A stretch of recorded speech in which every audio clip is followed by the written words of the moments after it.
Ladies and gentlemen, boys and girls, children of all ages, welcome back to another episode of the Keel Podcast. I am your host, as always, Alex, here alongside me, the Inside of the Insider. Did you just almost forget my title?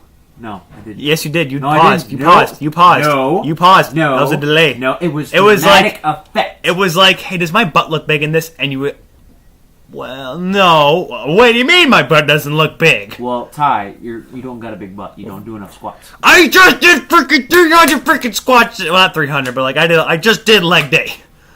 You don't gotta squat thousands. You just gotta squat a 1,000. Says you. Oh yeah, mister, I did 500 pounds. Ready for my squat? That's it. No, deep squat. I've seen you down squat. To the floor. I've seen you squat. You couldn't squat at a 20-degree angle, Buster Brown. The last time you saw me squat was when I couldn't squat. And now I can squat, and I go to the frickin' floor. Okay, you know what? We're gonna work out together one day. I'm gonna put you through the ringer, big shoots. Okay, fine. Oh yeah, you're gonna learn. Okay. You're gonna learn today. I'll put the ring on, and then I'll disappear. What? That's a Lord of the Rings reference right there. There you go. We made this left turn. Unfortunately, made a right turn off the backstretch. Oh, well, there goes Dale. Oh my land! Great start, everybody. Great start. Oh yeah, by the way, we planned for the show about literally 5 minutes ago. Yep. Well, technically, we planned this a week. Okay, we planned we planned what we were going to kind of say. We didn't say how we were going to say it. Okay, so first of all, we got to get our shout-outs out. Yes, we have to get some early shout-outs. So apparently, over 800% of our viewership is now coming from Holland. That's more like I don't even know. Like, oh no, I'm sorry, I said that wrong. Our views up raised by over 800% by a viewership in Holland. Last time we checked. Our most recent episode, which was Angry August Part 2, the NBC edition, it was at 65 views. Now, when I just last checked, it was at 81 or 82. 73 by Amsterdam. Just Amsterdam. Alone.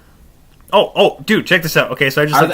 those Alex, are independent views. 73 from Amsterdam. And all of a sudden, remember we looked this a couple days ago, 28 from San Francisco.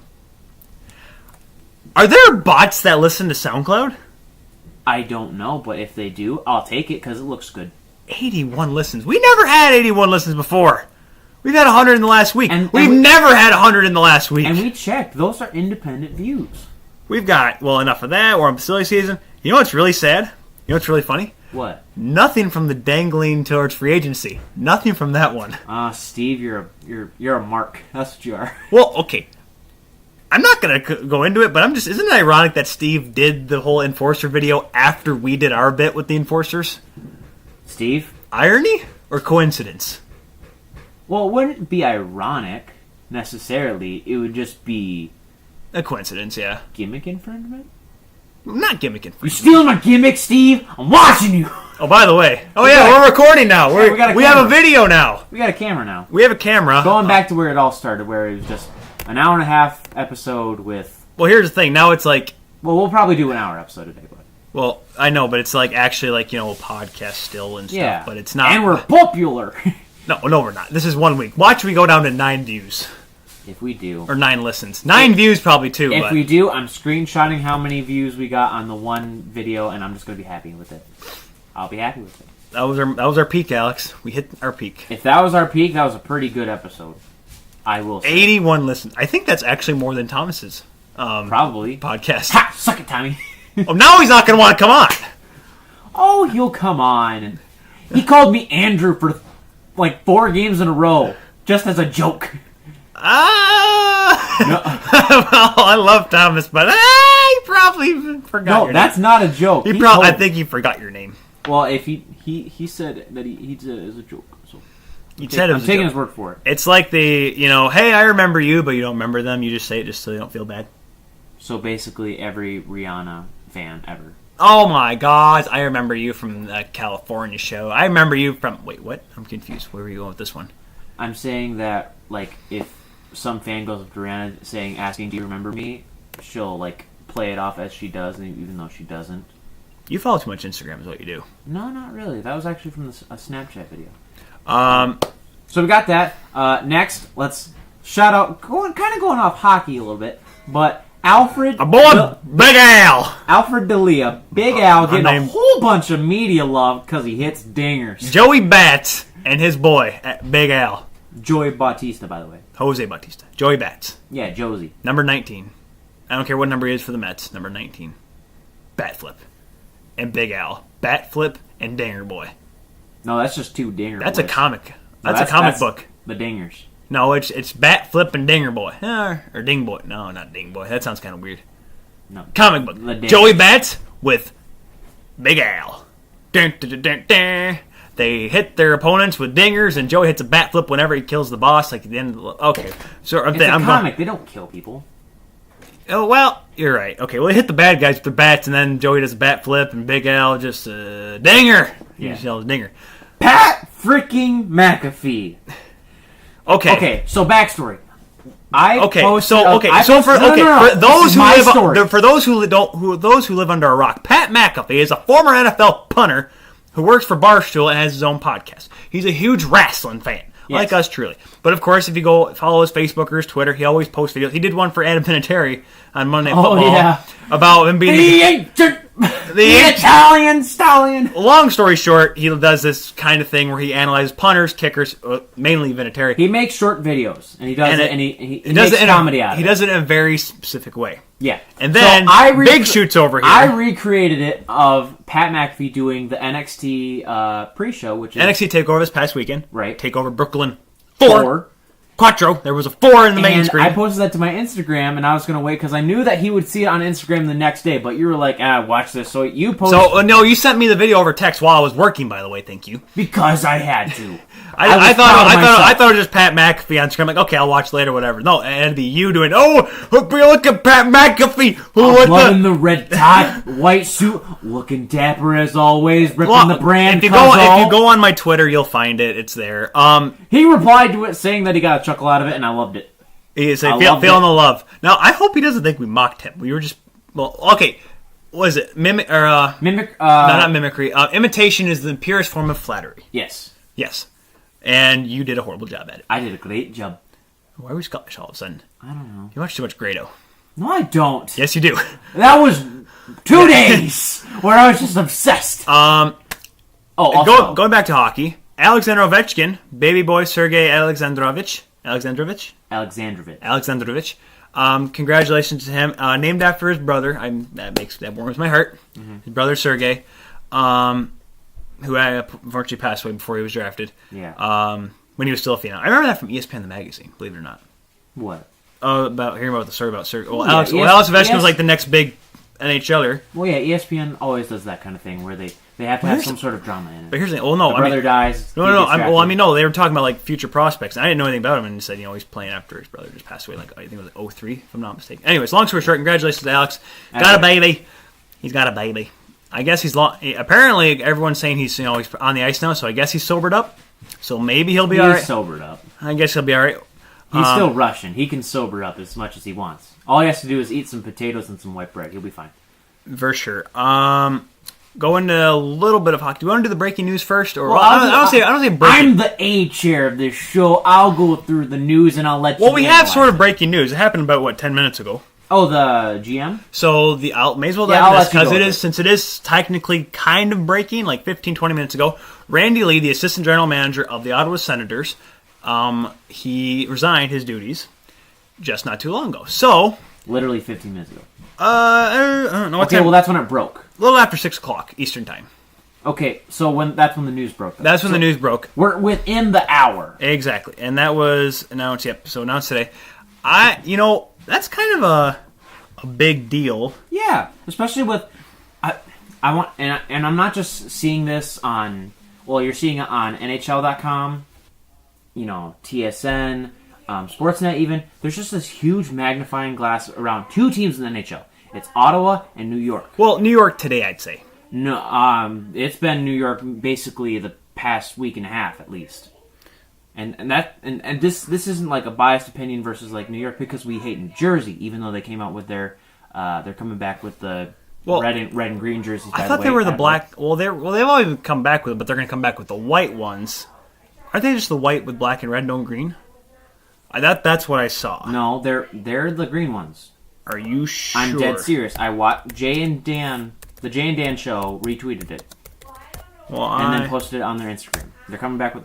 But needless to say, while you're looking that up, New York, obviously, there's a bunch of problems there, and Ottawa, there's a bunch of problems there. So the media is just focusing on this conflict and it's awful. Well, it's great at the same time because it gives me something to talk about. Right, and so, Ottawa is just this one thing of it's just falling all over the place. It's been falling all over forever. What in the world are you doing? My best. Go on. You think you're big shoes? It's great. I don't think. They're just this team of, you can see, Randy Lee saw something that fans have been speculating for a very long time. That it's down the chutes. I don't want to say down the chutes. It's more or less... It's unsalvageable. It's heading that way, and it's on very stable ground. You build a house on concrete and asphalt or something like that. You build it on stable ground. Right now, Ottawa looks like it's built... Canada looks like it's built on sand. Yes, Canada. Sand and salt. Sand and salt and not a stable ground, I mean, have you ever tried to stick an umbrella into the sand? That thing will blow away pretty easily. Stick a sand... Well, depends on how you're doing it. Okay, if you have that fancy screw-in one, you have a chance. No, even if you have the just straight up one. Okay, well, you just got to do it right, and you got to put it on an angle. How? Well, here's the thing, Alex. Eventually, that storm's going to come through, and will it blow away? You're probably right. However, why are you on the beach during a storm? Because, Alex, you thought, hey, it'd be kind of cool to watch the thunderstorm come in, and then you realize, oh, that thing is right there. Boom! Kablam! Boom! So, there's got to be something here, and I want to. Here's the thing. Especially, I know. Granted, I think if this had been just the Ottawa Senators, just normally, it'd been he resigned. Maybe looking for another job. This is a team that's just. There's this dumpster fire that we going all the way back to we talked with Dangle a while back. Right. It's a dumpster fire that's not going to get any better. Exactly. Nobody's putting it out. It's unsalvageable. The Canada Fire Department, if there is one, is not doing their job. If you burn a book, right, and if you do, you're an idiot. Well, it depends on what kind of book it is. I wouldn't even burn Mein Kampf because it's technically historical. Anyways, I could probably find a book that I would burn. Oh, okay. Depends on the writer, of course. Obviously. But if you burn a book... Hank Moody. I'm kidding. Regardless of what book it is, if you burn a book, majorly it's unsalvageable. You can't do it. Right. And I mean, at least with New York, they're trying to salvage it. I mean, they just signed former Ducks goalie Dustin Tokarski. Former Habs goaltender, former World Junior legend Dustin Tokarski. He's actually going to be competing for the backup job right behind Henrik Lundqvist. No, I mean, right now, I'm looking... He's looking at his backup. That's what was signed on for. But he signed up... It's a one-year deal for an undisclosed account. No, it was right here. Did they? $650,000. Literally minimum wage. It says right here on Cap Friendly. Well, that's what Cap Friendly has it at, but that's the minimum. Yeah, he's getting paid minimum. Are you sure? I'm sure. It says right here on Cap Friendly. Well, I will wait until New York says something. Because I don't trust New York, because let's be honest, Jeff Gorton and Glenn Sather are just sitting there like, all right, well, we signed these guys for a lot of money. Some players, like they signed, they have Shattenkirk for a while. They got Brady Shea for stupidly too much. Well, according to the New York Rangers, an undisclosed amount, excuse me. Well, don't forget, Ryan Spooner's making $4 million a year. Right. So New York's trying to salvage what they can. Obviously, they're supposed to be a bad hockey team. Yeah. They said it to their fans. Hey, guys, we're going to be bad this year. Yeah, so what's going on? Are they going to be good? Are they going to be bad? I think the one-year deal is just, they're paying league minimum, so... So they're getting a trial run at the lowest cost possible. So... The funny thing that they said they were going to do, they're going to lose a lot of players, they're going to lose a lot of, they're going to dump a lot of cap because they're going to be off, but they want the fans to stick around. So here are their players just for next season. Mika Zibanejad, 5.35, and that's going to be through 2022, so through the lockout. Kevin Hayes next year, 5.175 UFA the following year. So maybe he won't be re-signed. Chris Kreider, you have 4.65 for 2 more seasons. Matt Zuccarello, 4.5 UFA. Next year, Ryan Spooner, 2 years at $4 million. Nemestikov, $4 million for 2 years. Jimmy Vesey, there's 2.275 down the drain for 2 more years. Matt Bolesky, 1.9, okay, not bad. And you kind of fall off the cliff. Peter Holland making $675. Good for him. Good boy. And then you go to the defensemen. It's kind of like Detroit here. Kevin Shattenkirk, 6.65 till 2021. Mark Stahl, 5.7 till 2021. Brady Shea, who they just signed for 5.25 for too stinking long. For a defenseman that you want to be first pair minutes, who is not a first pairing defenseman. Brendan Smith, who's still making that 4.35, somehow. He wouldn't make 4.35 in Europe. And I'm talking euros. I'm talking he wouldn't make 4.35 Canadian $1 million. That's what kind of a defenseman he is. And then it kind of goes off. Then you have guys that are under $1 million. And of course, you have Henrik Lundqvist for $8.5, but you signed that forever ago, and that was when Henrik Lundqvist was worth $8.5 million. Maybe they're just anticipating. And don't forget they still have Dan Girardi. They have to. Don't even talk about Dan Girardi. They're retaining him through. They have to retain 3.61111, 3.6111 through. So for the next 2 seasons, then 1.1111 million through 2023 for the next 3 years. This team is supposed to be bad. Are they just going to be bad on the ice? Are they going to even try to get rid of these contracts? Are they going to try to start over, or are they just going to try to? Or are they just going to say, "All right, we're talking Phil Esposito 80s"? Tyler, remember when Marcel Dion was with the Rangers? Yes, I know. How bad they were. Tyler, one guy that they're going to try to get rid of. It's never going to work. Peter Holland. Just saying that right now. Peter Holland. Okay, that's not worth it, Alex. Exactly. They're going to try, and it's not going to be worth it. That's why it's not going to matter. Peter Holland's going to have to be in a package kind of deal, unless they're expecting to be bad for quite some time. Like, I'm talking like a 10-year rebuild. You're speaking to your mic more. I'm talking to my mic. Okay, I was making sure. Sorry, your levels are low. You're low. I am low, right to the mic. Needless to say. I'm gonna. Okay. All right, let's bump the brakes right there. Well, stop the brakes. Put that idea right through the flipping windshield. So, they're supposed. If they fail, you publicly went out and said we're going to be bad. They're in this. Okay, they're. I want to say 3 years. Of just being awful behind where Ottawa is right now, where Ottawa tried to spin it, the dumpster fire, try to put it out, throw a little bit of water on it, but Ottawa found out that it was a oil fire, right? It was an oil fire. Now we'll have to see with the Rangers whether or not it's an oil fire. So they're going to try to throw water on it and see if it puts it out. We'll have to just see. They're just such a... I know. They're just such a team that's just... I mean, at least Arizona says, you know what, we're going to be bad, and we know it. They don't even need to say they're going to be bad. Well, they don't need to, because they just know. That's what I just said. They know. The Rangers are going to say they're going to be bad, and I'm like, okay, are you going to be bad by showing how bad your management staff is, by signing these contracts? Now, let's be honest. If Brady Shea, maybe he is a defenseman of the future. But if you're going to... I mean, you're telling me you couldn't get him at less than 5.25? I don't understand what you're going for. Right. Jeff Gorton, Glenn flippin' Sather, who built the Oilers, who helped the Rangers. Easy boy. The Hall of Famer Glenn Sather, former WHA player coach, great Glenn Sather. Okay, you need to pump the brakes right there.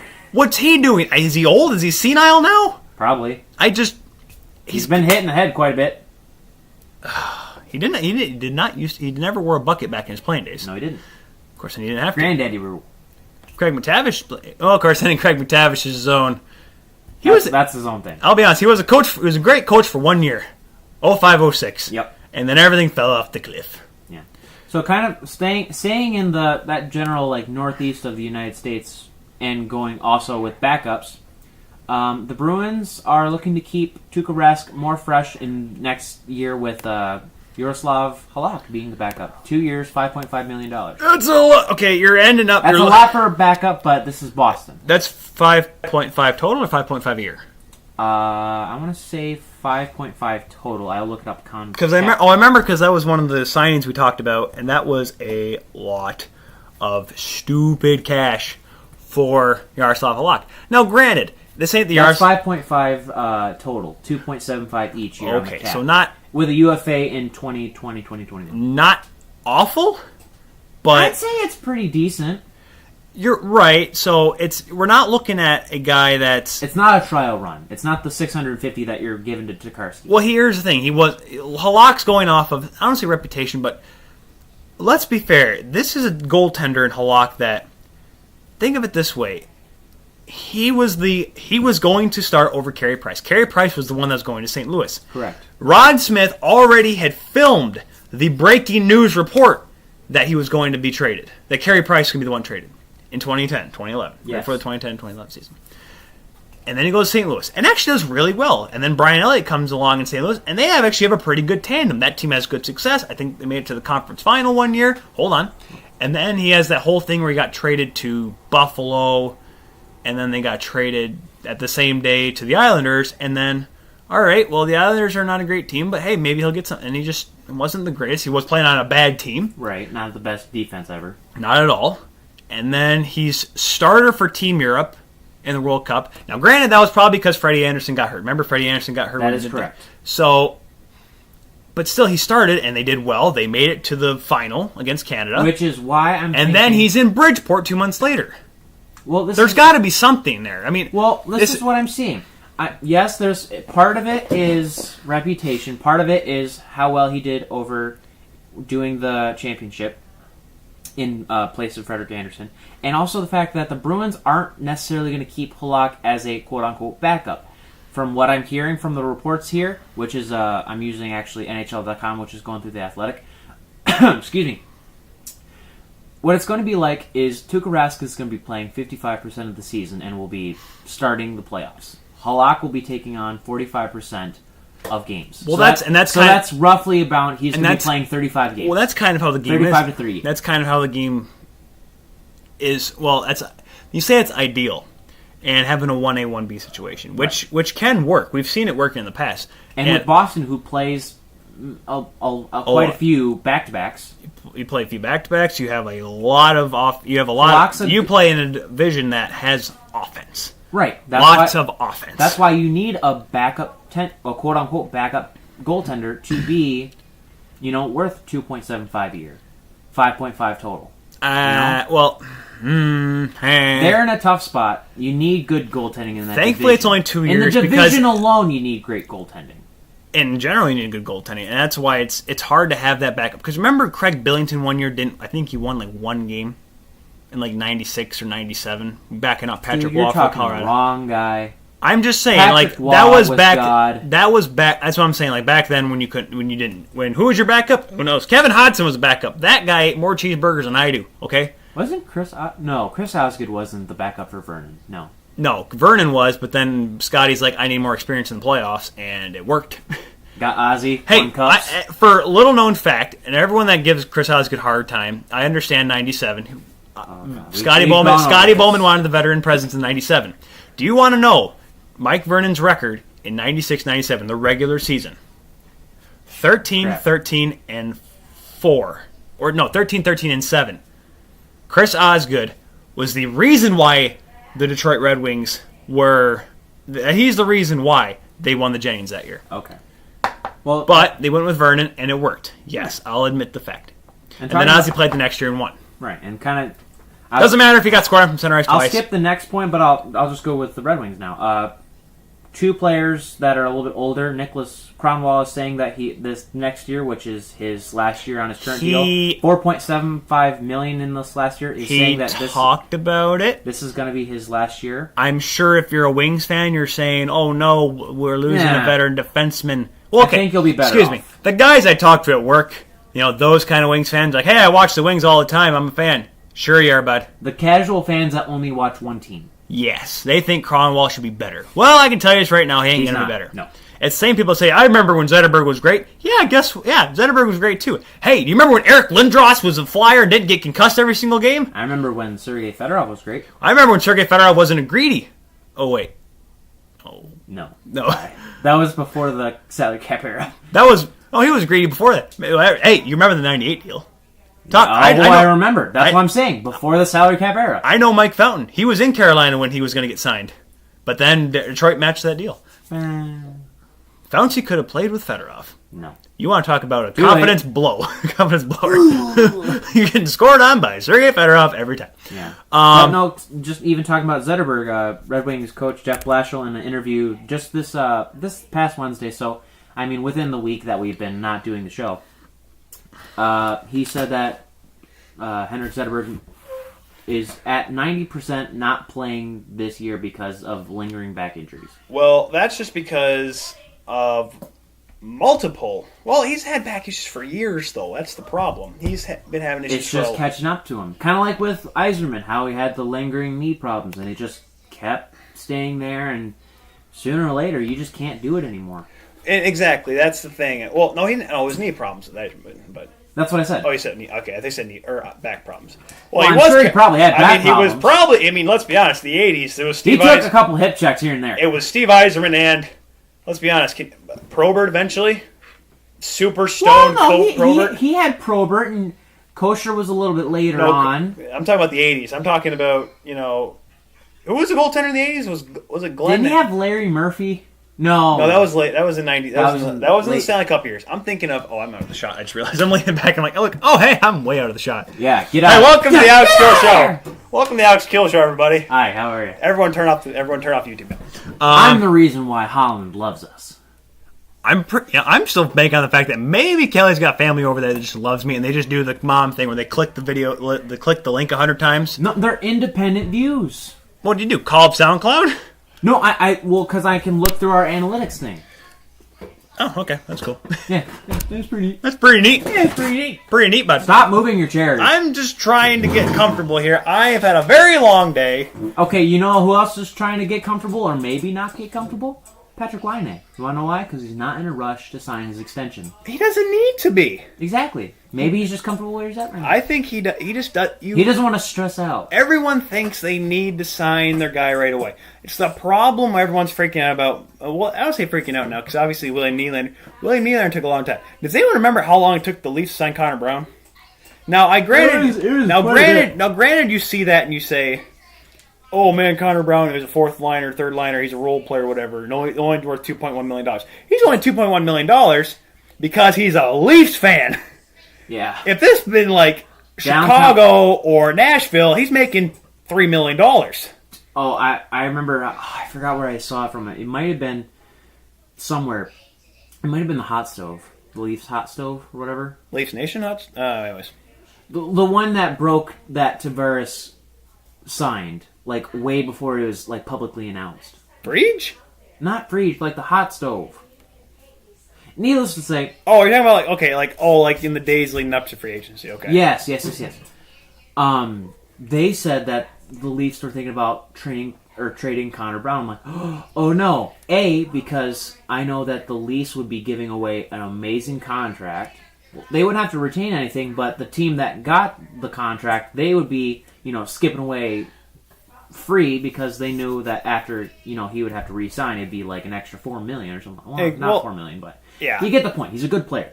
And also, because he's a good player. And I want him on the Leafs, because I'm a Leafs fan. Yeah. And so that's why I think with William Nylander, we're 4 weeks. Well, let's see. Today is the 27th. And then it'll be the second. Excuse me. I'm trying to do my math here. 21st, 22nd, 23rd. 24th, so it'll be the 30th.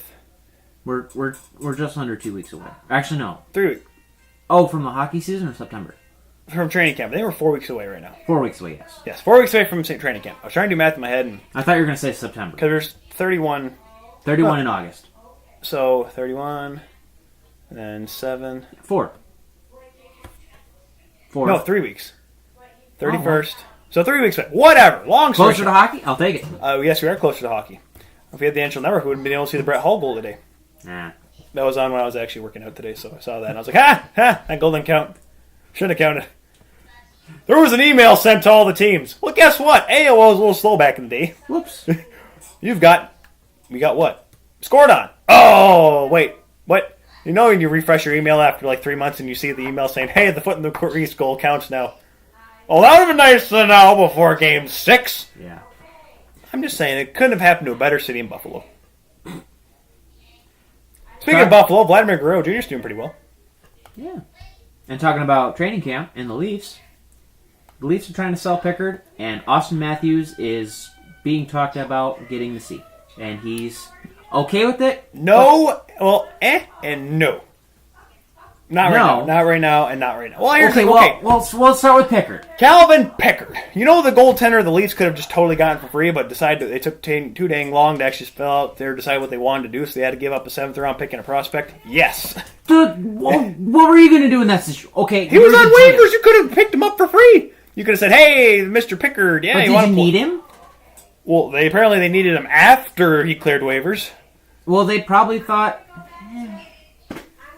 What were they doing? Thinking a flight? They were debating. That's what were they thinking? A flight was going to be cheaper from Chicago? Because that's where he was going. Maybe. Imagine if Pickard had stayed. They wouldn't have had... Then, here's the thing. Then Kaskasuo doesn't have to go to Chicago to fill in, or he wasn't loaned. He wouldn't have been loaned to the Wolves because remember when Vegas lost all their goaltenders. Chicago's just still a 2% hooer. Chicago, like the with or without Calvin Pickard, they're a 2-cent hooer. Well, no, I'm saying remember because the Wolves are the Knights team and they didn't have any goaltenders, so Kaskasuo. Okay, great. I get to watch Calvin Pickard twice more a year. Woo! Well, no, I'm saying that's what happened. He would have gone to the Wolves, but then he got traded, so he came to Toronto, and then Kaskasuo eventually went to the Wolves. So literally, the Leafs traded Kaskasuo, Tobias Lindgren, and a draft pick for Calvin Pickard.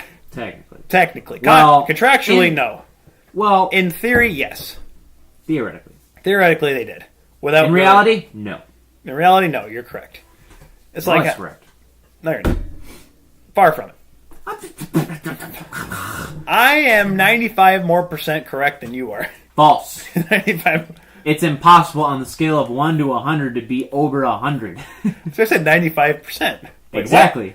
Exactly. I'm 100% You right. are You not. can't be 195. It's a scale from 1 to 100. Don't you do it, you my son. If someone comments that Alex is right, clearly Amsterdam loves us because all the stoners are loving us. It's because I look like a Dutch boy. Everyone says we're Dutch. We're German. Germans were tall too. Adolf was short, but everyone else was tall. Yeah, we are very German. Very German and Eastern European, and we have...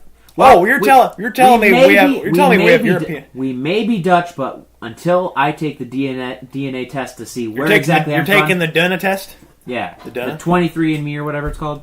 Yeah. I thought it was the Ancestry.com, but okay. Well, either one. Whatever, either or. Auston Matthews getting the C. Says in the interview with that... I want to... Huh? It wasn't Myrtle, was it? I don't think it was Myrtle, but it was... Whoever it was, he responded saying... Who responded saying? Auston Matthews. Why would Auston Matthews talk about the captaincy? Because he was asked about it, and he said, well, I mean, I would welcome it, to be completely honest, but I don't think it would change anything. Or change much. I hope not. Now... Well, in theory... Because here's the thing. I like the situation where Morgan Riley, the veteran presence, is the guy to go up to the officials to discuss things. Yes, if Auston Matthews is wearing an A, then he can still talk to them. But for some reason, I'm just more comfortable with Morgan Riley. I feel like he's so much more mature. Well, so am I. We haven't tested Auston Matthews yet. We really haven't. Lou Lamoriello, Brent Shannon, and Mike Babcock have done a really good job of sheltering all the young players. William Nylander, sheltering's a bad word for it. It's a horrible word for it, but you know what I'm saying. It's keeping the chickens in the coop at night. Exactly, keeping them away from any possible dangers they get themselves into. They are still kids, by the way. They're all younger than I am. Okay. Auston Matthews is my age. Auston Matthews is your age. They're all younger than me, so I understand what the thought process of having Morgan Riley as your guy. As McCaffrey's, no, we don't want red mist. But I agree. The only reason why they have William Nylander out there is because he has great hair. Okay, he's got good flow. I mean, he wasn't as great as my flow, but hey, you know what? I'll take it. You don't have a flow. I don't have it anymore. I've been done playing for a while. You're like Baron Corbin, dude. You're gonna bald before you're 30. Thank you very much. I'll have a great buzz cut. Hey, it's blonde, so it won't show. I know. So but I think the big reason why they want to give it to him the C is because he's the guy. He's their guy. I get it. Obviously, it's very risky. He's the player. Steve Yzerman and Sidney Crosby, they worked out. Okay. Gabriel Landeskog did not work out. Nah. That's still not working out. Okay, but Yzerman and Crosby were gifts from God. They were they were the best players. And yes, Auston Matthews is the best player. It doesn't... Now, granted, he is quiet, like Steve Yzerman, so maybe it could work. It probably could. But he's still so young, and and then again, I want to know, are there any Wings fans listening to us if we haven't alienated all of them by bashing the hell out of them? We don't alienate them. Well, the things I say probably find them. That's where I come in. Exactly. You're the devil's advocate when it comes to them. You're the one that stabs him, but I'm the one that puts the bandage on saying, you'll die soon. It's okay. You're the one that tries to solve the mystery. I solve the mysteries. But I want to know what the feeling was. Maybe at the time the Wings, of course, again, the Wings were awful. They were bad. They are awful. No, I'm saying when Yzerman when he was named captain. When he was named they were bad. They were the dead Wings. Sidney Crosby, when he was named captain, that team was good. They were coming around. The Wings were kind of like in that weird spot of like, hey, we're here, we're kind of coming around, but we're going to give the captain our best player. That was a Mario decision. by the way. With Mario Lemieux? Okay, Mario Lemieux was playing on an awful team. Who were you giving to? Randy Carlyle. No, Randy Carlyle was traded. That was right. Before that, Randy Carlyle was traded so the Penguins could tank.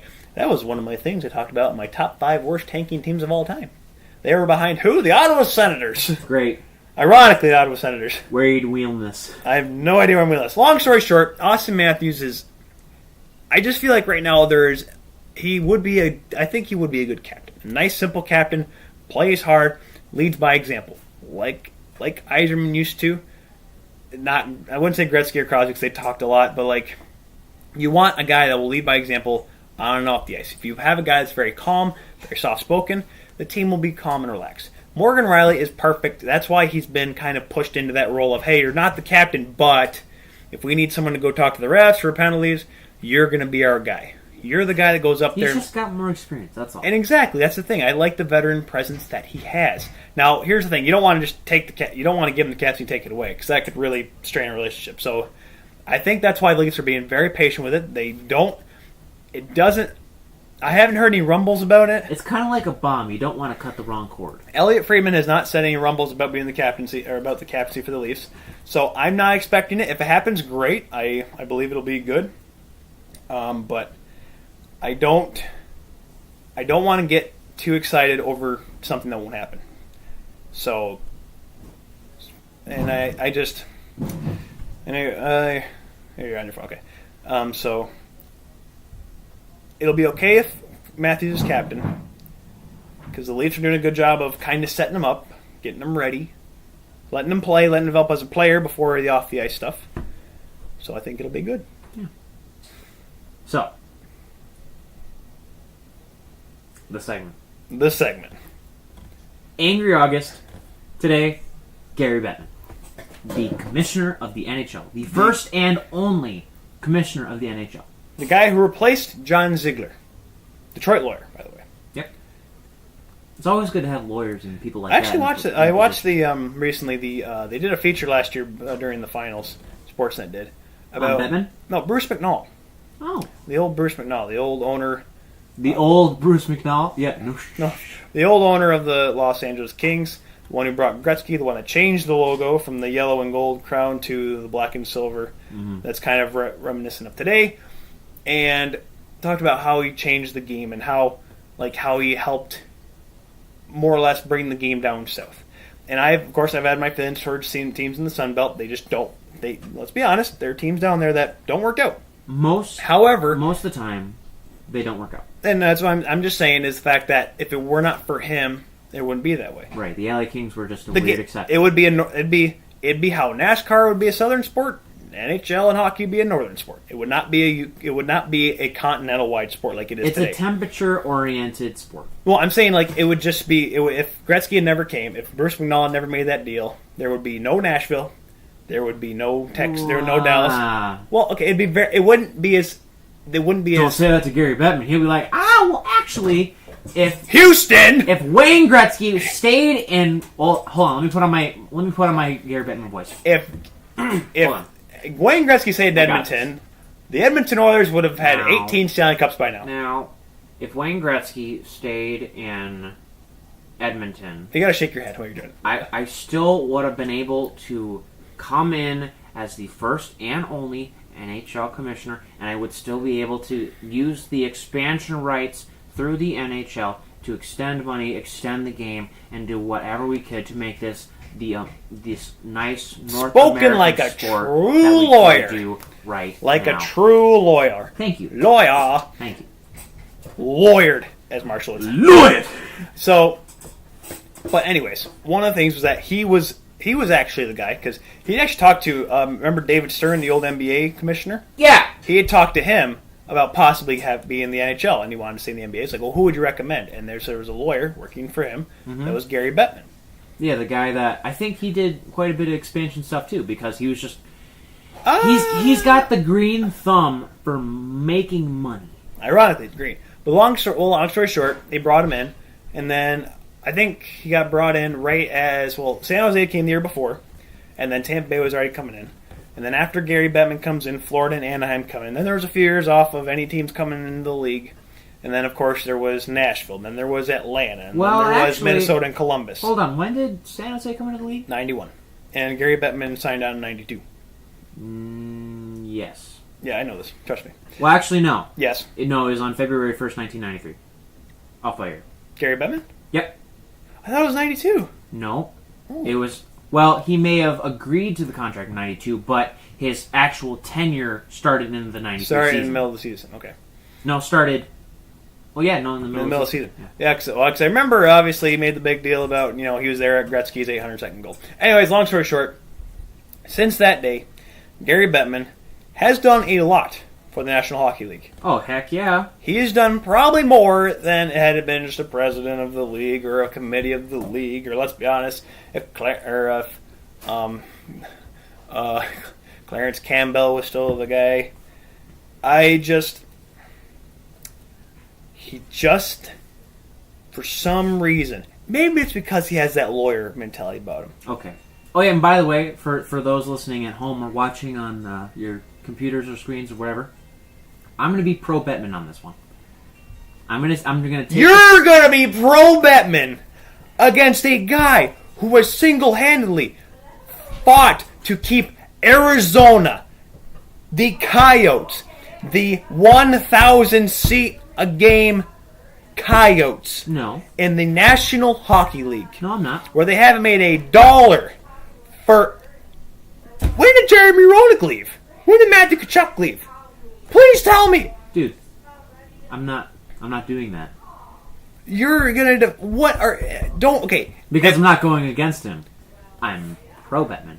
No, so you're gonna defend a guy Yes. that is for some reason thought, hey, this is going to work and we're gonna keep it this way. And he's at the head. And oh yes, the owners vote on him. The owners vote on him. Who are the owners? Dude, They're if you want to know who the owners are, yes, the NHL has made most money since the lockout. I No understand doubt. that. I'm not done talking. yeah, well, I'm going to cut you off right No, now. you're not. You want to know why Gary Bettman is there? It's the same reason why Roger Goodell or any commissioner of any league is in their spot. the corporate- It's to make money. That's their job. You don't. You don't. Whether or not understand. it's good for the game or not, that's the problem. That's why he has everyone around him. It's not the commissioner's job to make the game better. It's the commissioner's job to make the league profitable. It's everyone around him that he keeps, all your vice presidents, all your people that do your sports science, all of them, all the people that the NHL as the league has as corporate employees. Those are the people that make the game better, not Gary Bettman. Gary Bettman but makes Gary the Bettman's money. at the head of it. Okay, so He's at the head of it. He makes those decisions. Colin Campbell is still working for this stupid league because of Gary Bettman. okay, so Donald Fair has a job because why? Because him and Gary Bettman at the end of the day will shake hands and all go off and flipping Cancun or somewhere else and have their flipping drinks and their stupid fruity tooty appletinis together. Because why? Because they all are good handshakers and just all give each other pats on the back no matter what it does for the game. Okay, as long fine. as everyone makes millions of dollars a year, that's all that matters. Okay, fine, Tyler. You played for the Lucknow Lancers. I did. You're gosh darn right. Basically a beer league team, right? You are right. We drank beer after every single game, after practices. It was great. So you got one player on your team, right? He's just a random forward that gets drunk and high off his ass every single day, can barely play, but your coach starts him at the front on the top. Larry was a good center, okay? On the top line. He was a good center. You put him and Mitch on the wings. They were an effective line. Now, hold on. You say that he's a good center or whatever, but he gets high off his A, you know what I'm saying. He gets drunk off his A, you know what I'm saying. But you blame the coach for it. You blame the coach for someone else's problem. That's not fair. Is it fair, yes or no? Is it fair, yes or no? Because when he had a bad game, he wouldn't play him. Because Steve was smart. Steve saw, hey... Okay, but what if you had to play him? Okay, when everyone went down to Jamaica for Rick's wedding, that was different. We had to play him. We had 2 lines that game. Okay, so I'm saying there could be better options. Is it the coach's fault? Why? Is it the coach's fault? No, because that's what he has to deal with. You said no. You're telling me Gary Bettman doesn't have more options than Colin Campbell, than all those guys that work for him. You're telling me that's all that works for him? That's all he has? No, that's not all he has. Because he has a good relationship with them. And yes, that works for him. How has it worked for the game. How much money do you think the NHL's lost in the past, since 1993? Tell me how many dollars the NHL has lost. Do you have the number? I don't have the number, but I could look it up. I could look it up. Okay, and I will fine. Look up because I know you'll be wrong. Much money? It's a trick question. Because they haven't lost any money. Oh wow! Do so you you're know turning how that on much me. they've grown? How much the NHL has? Yes, it has grown a lot. It has done so much for the game. It's done so great. But here's the thing: it brought hockey back to Minnesota. It gave Columbus a team. It gave Vegas a startup in the middle of the desert. A team you know what? That made it to the Stanley Cup Finals on a crap team with frickin' Marc-Andre Fleury. And you know what? You know what else he did? What else did he do? He's going to give a team to Seattle. A market that deserves it. You want to know why? Because someone's giving him $650 million. He's not giving that much. Yeah, he's getting you're telling me he's not getting a chunk of that. No, he's not. You want to know he's not getting a chunk of that, Alex? Alex? How much he makes? I'll tell you right now how much he makes. I know, Alex. I know how this business works. He makes I know less how than this business. Nazem Kadri. I know how this business works. You don't get money straight up out of salary. You get it out of promotions. You get it out of appearances. He doesn't get promoted. He can't. No, not promoted. Not promoted. Top. You get it from promotion. You get it from other things. You don't get it from. There's so much under the table stuff that nobody knows about, but no one will ask because you want to know why? Because they want to keep their jobs. No, I don't have a job, so I can do this. No, that's not how that works. Yes, it is. No, it's not. If you're telling me that Gary Bettman makes his base salary, I want you to prove that Gary Bettman gets under the counter money. I am going to investigate this. I'm going to work for the CIA, the crazy, insane, you-know-what hole. That's who I'm going to work for because guess what? If you think that six... Okay. You think inflation has gone up this much, Alex? Yes. That in 2016, the Vegas Golden Knights put $500 million down. You think that in the let's see, 2 years that the it jumped $150 million? Why? Because the NHL is a bunch of greedy. I'm gonna put a knee on this gosh darn episode because something's gonna get said that I'm gonna regret. And it's probably going to never get me a job in the NHL, but that's fine, because I don't want to work for that league. I want to work for a team in that league, but I don't want to work for this league, because this league has made me so angry in the past few years, but every single thing, and it starts with one man, Gary Bettman. No, it's not. Okay. It starts from the top. Gary Bettman makes the money. He makes the money for the league. He doesn't actually make money in his pocket. You're telling me that he agreed to all these dumb rules. The shootout. He makes the same money as Nazem Kadri each year. Okay? He doesn't profit. He doesn't profit from getting expansion teams. Yes, he does! No, he doesn't. No, because then his money comes in. Because guess what? The league gets the money. The league gets the money. It gets distributed between every single person in the league, including Gary Bettman. A priest sends around a basket for people to donate money. Does he get that money? This is not a church! This is not a church! You're talking about a head and the people around him. Gary Bettman is the head. And guess what? He is the hypothetical bishop, priest. He's the father. Father Bettman. He's the president. He's the president of the United States. He's the prime minister. He is in charge of everything that happens. Yes, there is a cabinet. There is a board of governors. There is a cabinet. The money basket around the congregation. Sends it down to Nashville. There is so much. And now a new member of the congregation comes in. Seattle comes in. He's going to ask it, and you know what? The new member of the congregation from Seattle. You got to put more money in because guess what? Because you got to pay your dues. Nobody gets in for free. Nobody's going to pay $1 million. But you think that he's not going to get any of that? No, he's not. Because he's going to get paid his salary. You know that he's tingling on the inside the fact that he had to increase the salary almost $5 million. He doesn't want that because that's more money taken away from him. You know he's greedy. Trust me, he's a New York lawyer, and you know that. Don't you dare deny that. I'm not denying that he's a New York lawyer. And you know how they work. You know how those bloodsuckers are. He's been the same way since the beginning. He's done a really good job of surrounding him with people that like him. If he was a bloodsucker, he wouldn't take the game worldwide. He would not. No, because he knows that'll bring in money. It'll bring in money, which will increase his salary, which will bring more for him. He can do more for the league. Look at the technology that the league can use. Or just like video review, something that we didn't have way back when the league had less money. Look at all the technology that we can use and all the stuff that you can pay officials better wages. You can pay people that sit in between the penalty boxes better wages, all this stuff. He's making a salary cap higher. That way the players can play a livable wage, or they can play enough. A livable wage! Okay, I'm not going to get into that because... I'm sorry, I said that incorrectly. You said their livable wage, $20 million. He's giving players the ability to play a certain amount of years, as much as they can, and then be able to live off that money for the rest of their lives. And if the worst comes to worst, if you're in a bad situation where you get hit in the head or something like that, you can pay for your medical bills. That's what Gary Bettman's doing. He's making money for the league and for its players and for the people that work around the league. He makes enough money that teams don't go to like a boys and girls club. They don't just go do that. They can have multiple and numerous ventures and do multiple charitable things because you know what? They can do that. The reason why the NHL Players Awards has become a bigger thing and they do it at a bigger venue now is because the league makes more money. They can do that. And you know what? Another thing that they do with that kind of amount of money?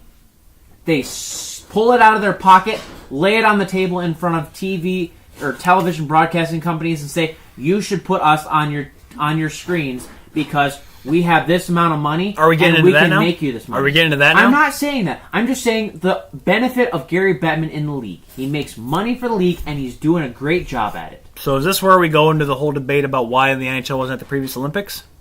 That was not a Gary Bettman thing.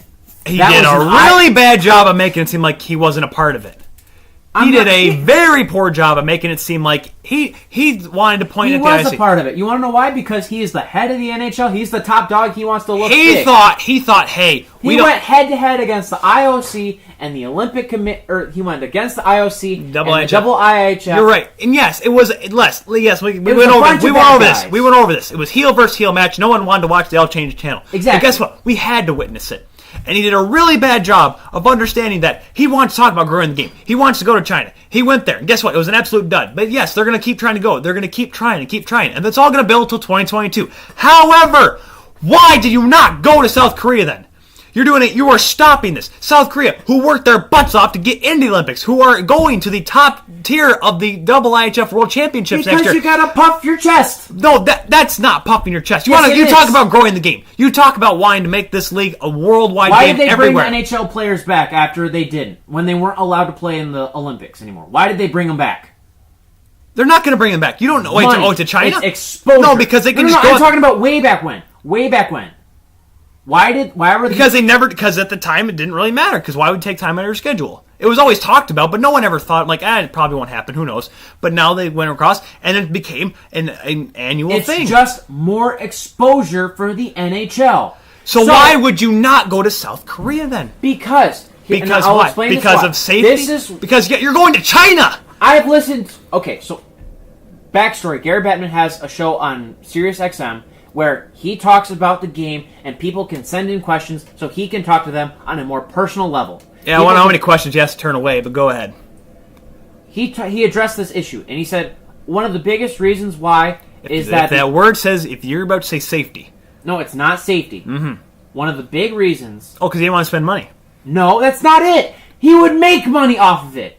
No, because Alex, remember the deal was IOC was only going to pay so much of the billing to get the players' house and stuff like that. The NHL was going to have to pay the other half, and they felt like they were going to lose money by, I don't know, showing everyone, hey, this is what we got. Because guess what, Alex? We've gone over this multiple times. The NHL... It wasn't just the money. It was the fact of the NHL wanted to be treated better. They thought that they were big enough as an entire group, a governing body of hockey as a whole, that if the IOC and the IHF wanted NHL players for their ratings, for the IOC's ratings, to have a bigger, broader spectrum, that they needed to treat the NHL better. The NHL didn't want to be trampled on. They would not be second pony. When Erik Karlsson scores a goal, it wouldn't just be Swedish player Erik Karlsson. It would be NHL All-Star and Swedish player Erik Karlsson, or Swedish player that plays in the NHL, Erik Karlsson. That was a big and huge thing. It wasn't just money, but now, it was principle. But now... You don't disrespect the guy that you want to... You don't bite the hand that feeds you, Ty. Well, the IOC is the one that feeds them right now. No. And you're telling me... You're telling me the NHL is going to get a better deal? Yes. You think the IOC is going to be desperate? Hell yeah. You think they're going to be desperate to bring the NHL back? They're like, oh, we'll pay for everything. Oh, I'm so sorry, Mr. Bettman. They're not going to pay for everything. They're going to treat the NHL better. You think so? You think that they're going to be... Yes, I am. Because you know what? Because it's two stubborn people. It's not stubborn. Well, it's three stubborn...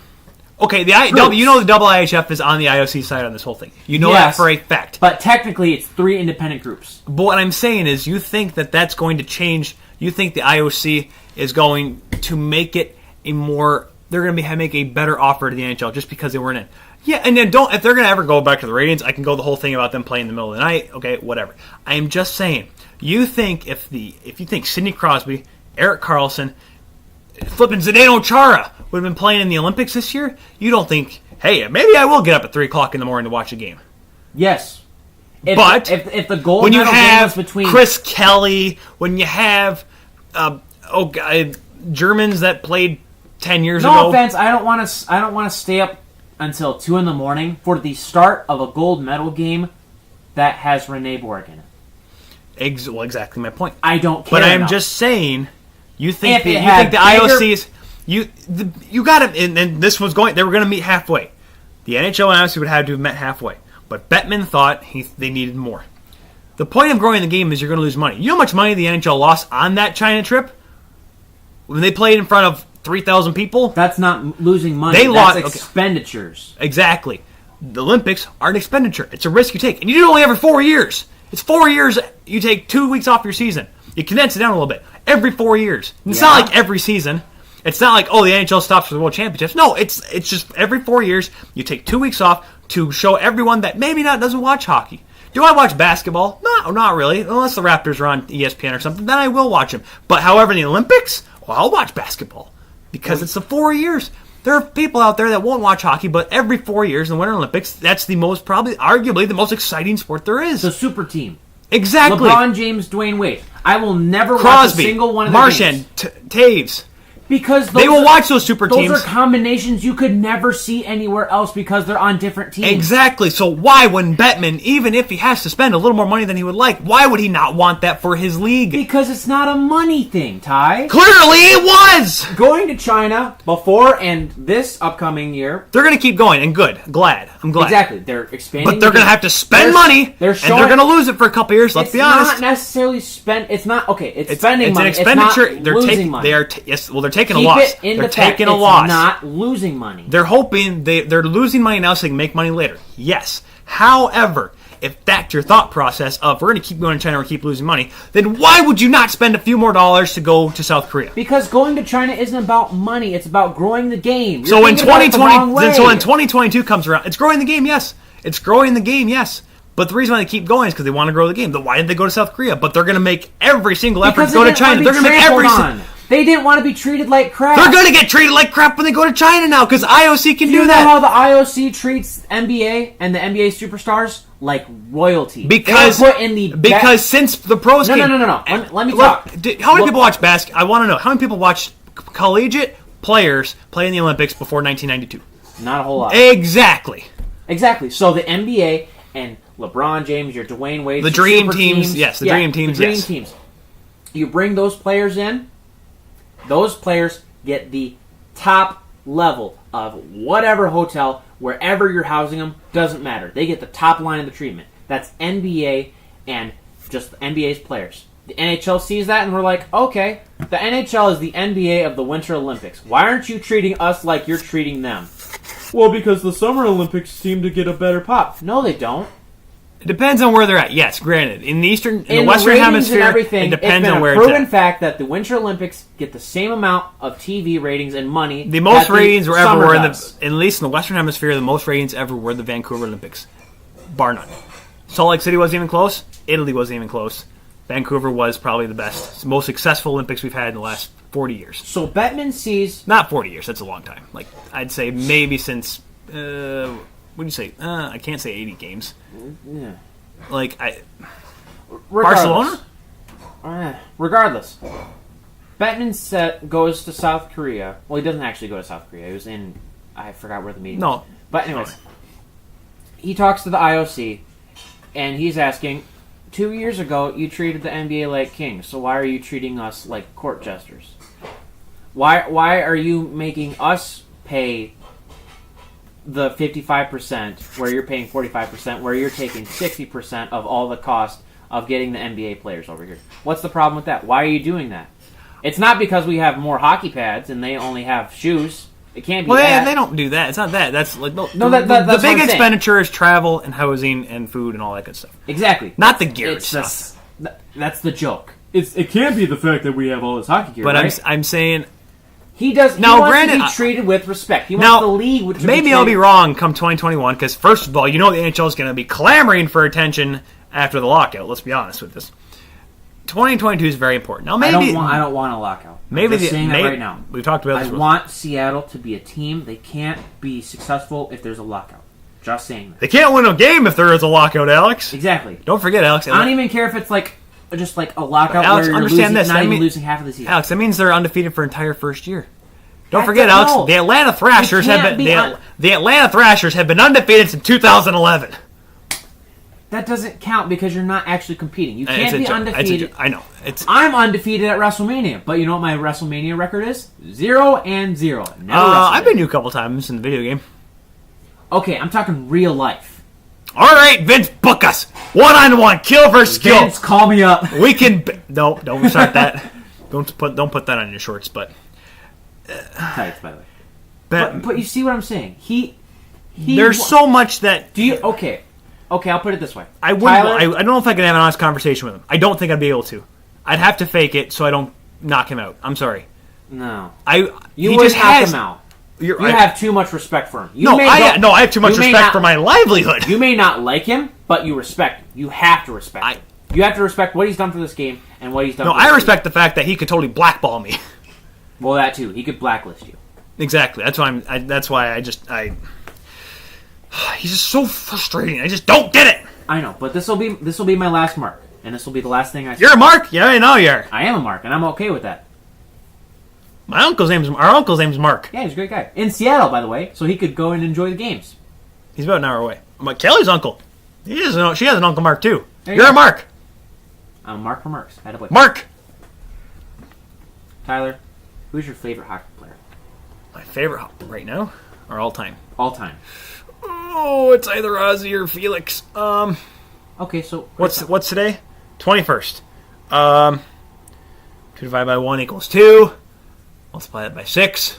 It's 12. I don't know. Okay, fine. Why? So... What does that have to do with Tea in China? Okay, I'll skate that.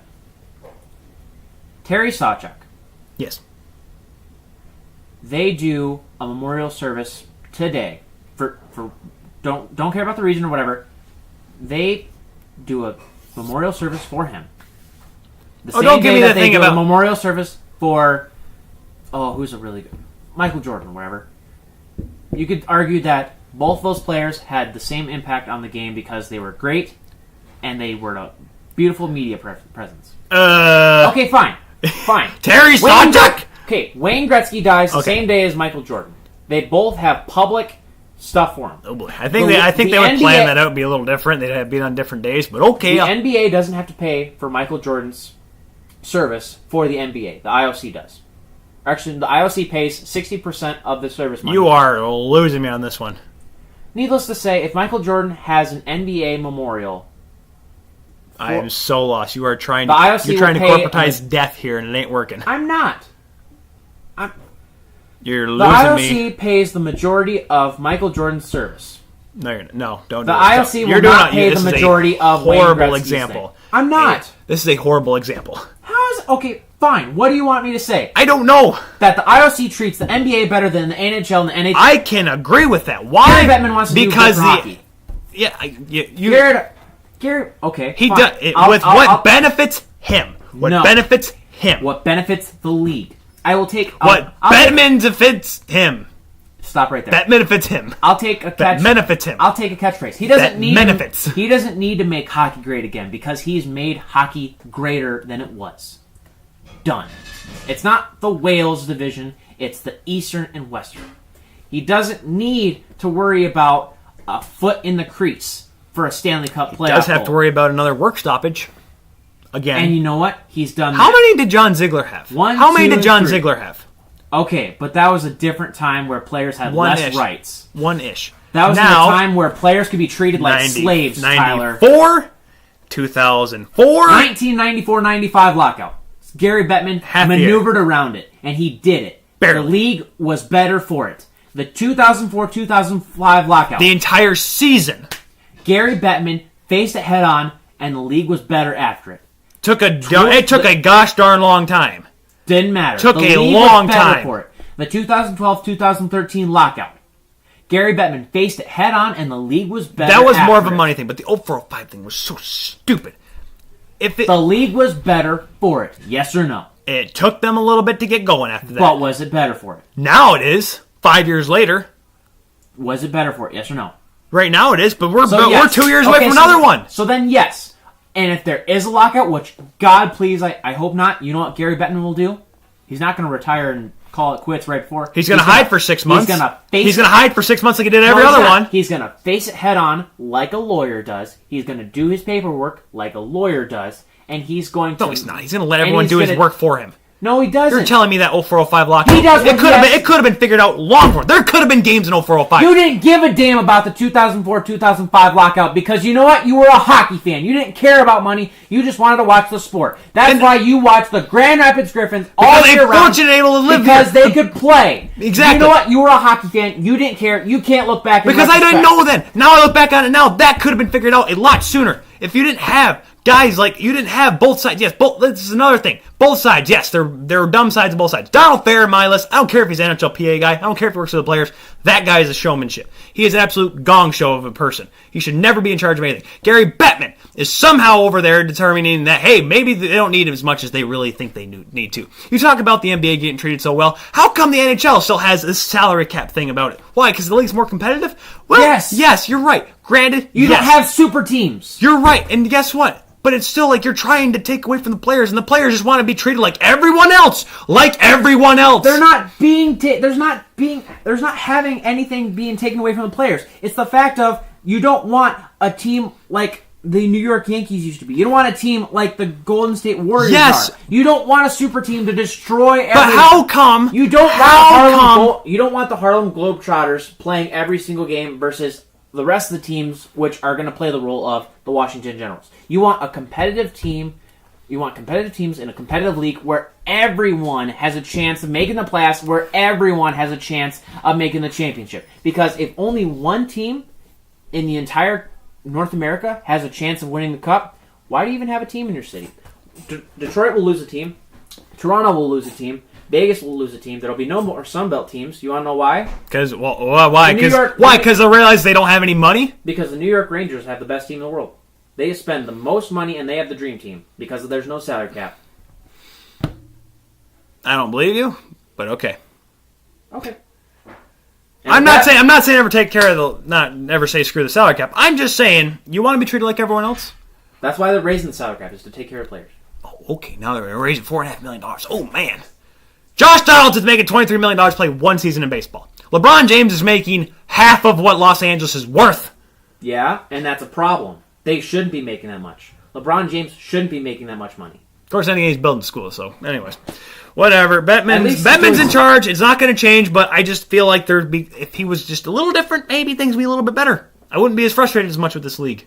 I love the game. I love the Leafs. I love hockey. But my goodness. I'm not saying yes. And here's the worst part. The NHL is probably the best ran league in the world. Unfortunately. That's horrifying. That is scary. It's great. And it's all due to this guy. You are just so with him right now. I am. I told you. I'm taking his side this week. Are you working for NBC? No. Are you sure? Maybe, are you sure? Maybe that's why we got all this listens. Hey, Alex Yo's hired by NBC Sports now and the Athletic of Grand Rapids. Don't you know, guys? It's the Athletic starting division now. Thanks to this guy. All I'll say is this. He's doing good for the game. And on that, thank you so much for listening. Alex. I don't know why you listen to all this. I don't know why. We will see you next time. We have a guy that's a Bettman Make sure to follow us on YouTube because you can watch us argue at each other. And follow us on Twitter. Follow us on... Well, no, don't follow me on Facebook. I don't go on Facebook. Follow me on Instagram. I need the followers. You, sir, have you have a basic Instagram. Basic! Goodbye, everybody. Basic!